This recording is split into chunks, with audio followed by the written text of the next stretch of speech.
Yeah, hi, my name is Pesach Lichtenberg. I'm originally from New York, but I lived for many, many years in Jerusalem, Israel. I'm a psychiatrist, professor of psychiatry. I headed a closed ward, a closed psychiatric ward for too many years, and decided that wasn't the right way to do psychiatry, and set up an organization. And in the last 5 years, we've set up three homes, three Soteria homes in Israel.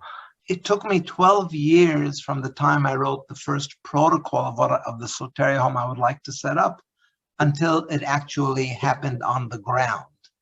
12 years during which I went to the Ministry of Health, I went to the insurance people, and everybody said, wonderful idea, but it's not our responsibility. It is, nothing happened.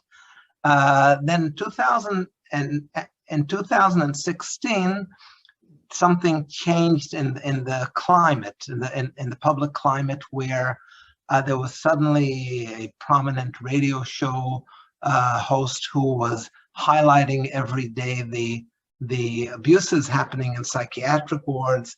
Things were changing, and I said, this is the opportunity I've been waiting for. Nobody is going to fund me now. Let me start with philanthropy. Now, and that's how we started, as sort of an underground operation. Not really underground. I made sure that we would be on the news after about a month of operating, because we wanted to make some waves. It was a tactical move that they wouldn't dare close us down when the hospitals are getting such bad press. And if they did, we know how to turn that to our advantage. Now, I had certain advantages here, which Soteria doesn't often enough have. I ran a department, a conventional ward. I was in the university. I'm a professor. I had this public standing.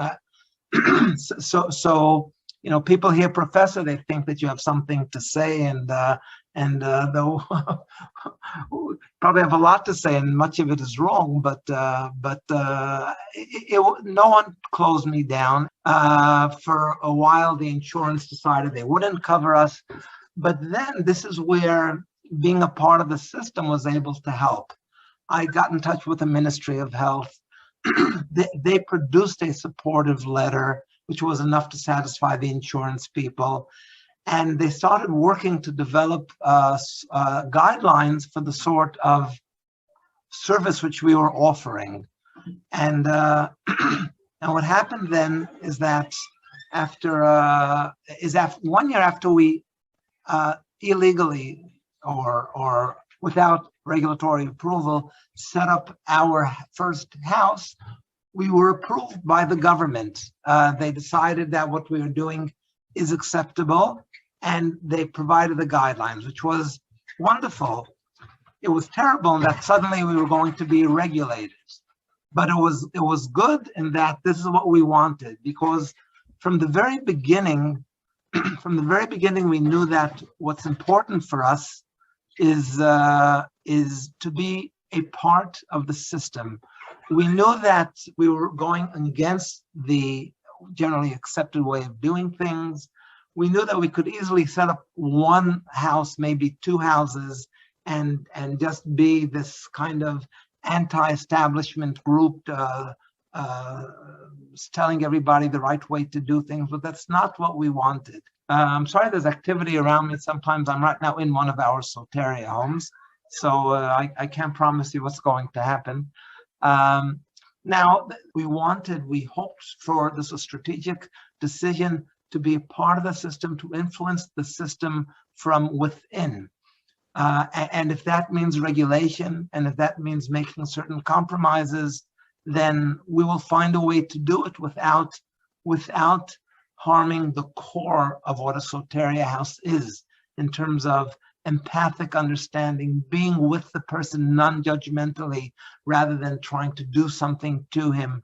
That the backbone of the staff remains non-professional people who are there listening, supporting, talking, exchanging ideas and experiences with the residents who come to get their help.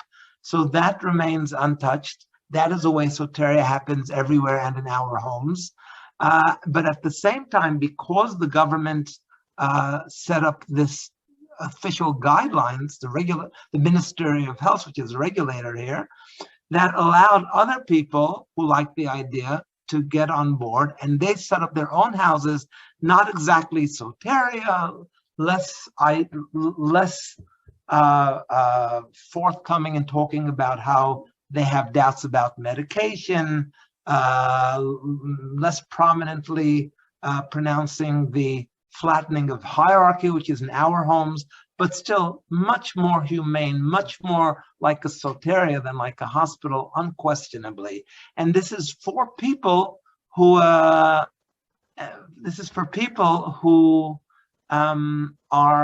who need to be hospitalized. It's not some kind of Airbnb with a little bit of therapy. This is for people in serious psychotic states. Now, psychotic states, depressed, manic, all sorts of situations.